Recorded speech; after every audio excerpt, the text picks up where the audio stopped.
આજરોજ માનવ અધિકારમાં જે અમે ફરિયાદ કરેલી એના અનુસંધાનમાં સર્કલ ઓફિસર મામલતદારે આજે સ્થળની વિઝિટ લીધી હતી અને એમણે પોતે કંઈક નિરીક્ષણ કર્યું હતું કે અહીં લાલ પાણી નીકળે છે.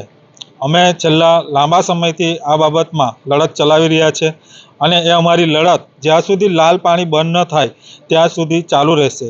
એના માટે આવનાર દિવસોમાં અમે જીપીસીપીનો ઘેરાવ કે કલેક્ટર ઓફિસનો ઘેરાવ પણ કરીશું અને જરૂર પડીએ હું પોતે આમરણ ઉપવાસ પર પણ બેસીશ, પણ જ્યાં સુધી પાણીનો હલ ન આવે આ લાલ પાણીનો ત્યાં સુધી અમે લડત ચાલી રાખીશું.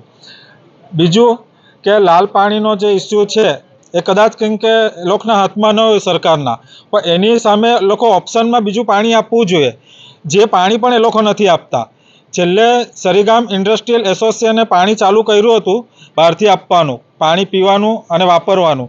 પહેલાં વાપરવાનું પાણી બંધ કરી દીધું, પછી હવે પીવાનું પાણી પણ બંધ કરી દીધું છે. એટલે જે લોકોને એટલી બધી તકલીફ પડી રહી છે છતાં પણ નથી અધિકારીઓને કોઈ કંઈક એમાં પડી કે નથી કોઈ ચૂંટાયેલા સત્તાધીશોને કોઈ પડી છે. કોઈ હજી સુધી અહીં કંઈક સત્તાધીશે આવીને આ બાબતમાં જે કહેવાય ને કે નક્કર કંઈક કોઈ કાર્યવાહી કરી નથી. અને અમારી માંગણી છે સત્તાધીશોને, અધિકારીઓને કે આ માનવતાનો પ્રશ્ન છે. પાણી વગર લોકો જીવી ન શકે, એટલે લોકો આ બાબતમાં એમણે નક્કર કાર્યવાહી કરવી જોઈએ.